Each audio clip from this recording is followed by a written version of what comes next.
A Fraternidade Espírita Chico Xavier apresenta a Página Amiga, o audiobook do livro Os Mensageiros.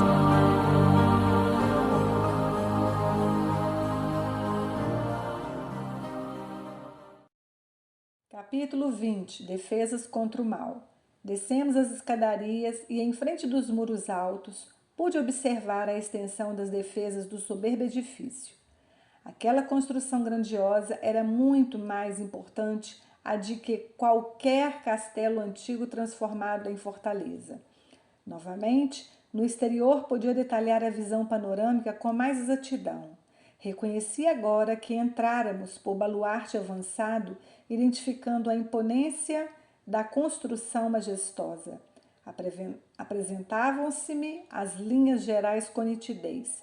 Impressionavam-me sobretudo as fortificações. Vi a torre de mensagem consagrada por certo ao serviço de resistência. O baluarte agudo elevando-se acima dos fossos, que deixavam transbordar as águas correntes. A torre de vigia esbelta e alterosa. Observei o caminho da ronda, a cisterna, as seteiras e, em seguida, as paliçadas e balcãs, refletindo na complexidade de todo aquele aparelhamento defensivo. E as armas? Identificava-lhes a presença na maquinaria instalada ao longo dos muros, copiando os pequenos canhões conhecidos na terra. Entretanto, vi com emoção, no cume da torre de vigia, a enorme bandeira de paz, muito alva, tremulando ao vento como largo penacho de neve. O administrador percebeu a estranheza que se apossara de Vicente e de mim. Já sei a impressão que a nossa defesa lhes causa, disse Alfredo, detendo-se para explicar. Fixando-nos com um olhar muito lúcido, continuou. Naturalmente não imaginavam necessárias tantas fortificações. Conforme veem, nossa bandeira é de concórdia e harmonia. No entanto, é imprescindível considerar que estamos em serviço, que precisaremos defender em qualquer circunstância. Enquanto não imperar a lei universal do amor, é indispensável persevere o reinado da justiça. Nosso posto está colocado aqui, igualmente como ovelhas em meio dos lobos. E embora não nos caiba efetuar o extermínio das feras, necessitamos defender a obra do bem contra os assaltos indébitos. As organizações dos nossos irmãos consagrados ao mal são vastíssimas. Não admitam a hipótese de serem todos eles ignorantes ou inconscientes. A maioria se constitui de perversos e criminosos. São entidades verdadeiramente diabólicas. Não tenha disso qualquer dúvida. Deus meu, exclamou Vicente admirado, mas por que se organizam deliberadamente para o mal? Não sabem, porventura, que todos os patrimônios universais pertencem à majestade divina? Não reconhece o soberano poder? Ah, meu amigo, falou Alfredo em tom grave, fiz as mesmas perguntas quando aqui cheguei pela primeira vez. As respostas que tive foram incisivas e concludentes. Poderíamos, Vicente, formular na crosta as mesmas interrogações. Os criminosos que fazem as vítimas da guerra, os exploradores da economia popular, os avarentos, os misérrimos, os sedentos de injustificado predomínio e os vaidosos cheios de futilidade sabem tão bem quanto os nossos adversários daqui que tudo pertence a Deus, que o homem é simples usufrutuário dos divinos bens. Não ignoram que os antepassados foram chamados à verdade e às contas pela morte e que eles seguirão os mesmos caminhos. Entretanto, atormentam-se na crosta como verdadeiros loucos, amontoando possibilidades para a ruína e abusando das oportunidades mais santas. Aqui se verifica a mesma coisa. Querem dominar antes de se dominarem, exigem antes de dar e entram em perene conflito com o espírito divino da lei. estabelecido o duelo entre a fantasia deles e a verdade do Pai. Resistem às corrigendas do Senhor e transformam-se esses desventurados em verdadeiros gênios da sombra, até que um dia se decidam a novos rumos. Intrigado com as profundas observações, perguntei: mas como explicar as bases de semelhante atitude? Na terra, compreendemos certos enganos, mas aqui, o generoso interlocutor não me deixou terminar e prosseguiu. Na crosta, nossos irmãos menos felizes lutam pela dominação econômica, pelas paixões desordenadas, pela hegemonia de falsos princípios. Nestas zonas imediatas à mente terrestre, temos tudo isso em identidade de condições. Entre as entidades perversas e ignorantes, há cooperativas para o mal, sistemas econômicos de natureza feudalista, baixa exploração de certas forças da natureza, vaidades tirânicas, difusão de mentiras, escravidão dos que se enfraquecem pela invigilância, doloroso cativeiro dos espíritos falidos e imprevidentes, paixões talvez mais desordenadas que as da terra, inquietações sentimentais, terríveis desequilíbrios da mente, angustiosos desvios do sentimento. Em todo lugar, meu amigo, as quedas espirituais perante o Senhor são sempre as mesmas, embora variem de intensidade e coloração. Mas e as armas? Perguntei. Acaso são utilizadas?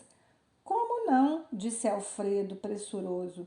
Não temos balas de aço, mas temos projetis elétricos.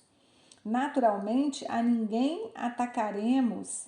Nossa tarefa é de socorro e não de extermínio. No entanto, aduzi sob o forte impressão. Qual o efeito desses projéteis? Assustaram terrivelmente, respondeu ele, sorrindo, e, sobretudo, demonstram as possibilidades de uma defesa que ultrapassa a ofensiva. Mas apenas assustam? Tornei a interrogar. Alfredo sorriu mais significativamente e acrescentou: poderiam causar a impressão de morte. Que diz? Exclamei com insofreável espanto. O administrador meditou alguns instantes e, ponderando talvez a gravidade dos esclarecimentos, obtemperou: meu amigo, se já não estamos na carne, busquemos desencarnar também os nossos pensamentos. As criaturas que se agarram aqui às impressões físicas estão sempre criando densidade para os seus veículos de manifestação da mesma forma que os espíritos dedicados à região superior estão sempre buscando, purificando e elevando esses mesmos veículos. Nossos projetos, portanto, expulsam os inimigos do bem através de vibrações do medo, mas poderiam causar a ilusão da morte, atuando sobre o corpo denso de nossos semelhantes, menos adiantados no caminho da vida. A morte física na Terra não é igualmente pura impressão? Ninguém desaparece. O fenômeno é apenas de invisibilidade ou, por vezes, de ausência. Quanto à responsabilidade dos que matam, isto é outra coisa. E além desta observação, que é da alçada da justiça divina, temos a considerar igualmente que nesta esfera o corpo denso modificado pode ressurgir todos os dias pela matéria mental destinada à produção dele, enquanto que, para obter o corpo físico, almas há que trabalham por vezes durante séculos. Vicente e eu caláramos estupefatos. Alfredo sorriu serenamente e perguntou bem-humorado: vocês conhecem a lenda hindu da serpente e do santo? Ante a nossa expressão negativa, o administrador continuou: contam as tradições populares da Índia que existiu uma serpente venenosa em certo campo. Ninguém se aventurava a passar por lá, receando-lhe o assalto. Mas um santo homem a serviço de Deus buscou a região mais confiado no Senhor que em si mesmo. A serpente o atacou. Desrespeitosa. Ele dominou-a, porém com um olhar sereno, e falou: minha irmã, é da lei que não façamos o mal a ninguém. A víbora recolheu-se, envergonhada.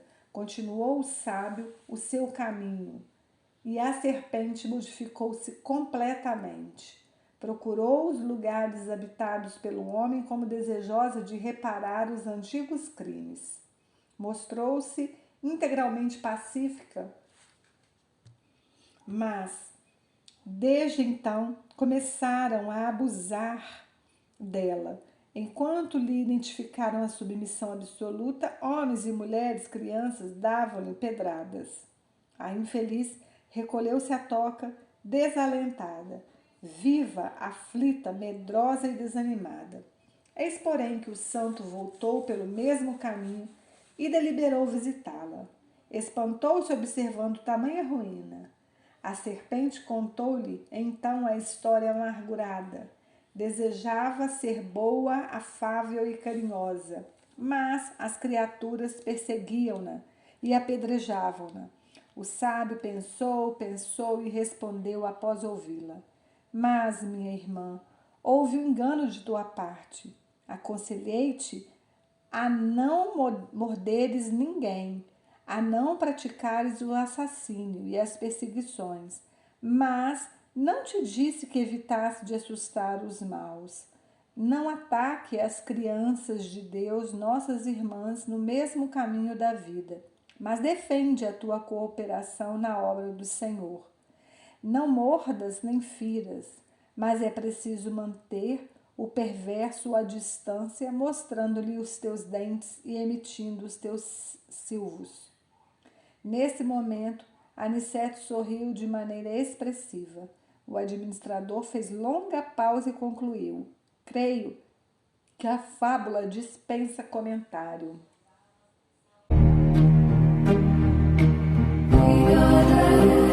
Audiobook do livro Os Mensageiros. Narrativa Cristina Albuquerque.